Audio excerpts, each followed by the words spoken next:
Big changes are coming to the wiring regulations.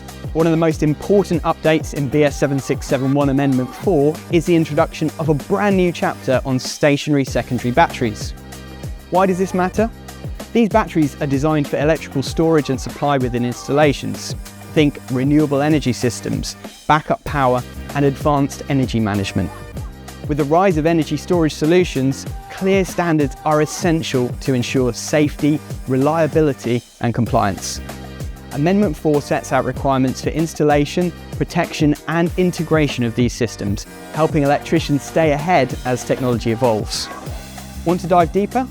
Pre-order your copy today at the iet.org/gettheregs and be ready before the official release on April 15th, 2026.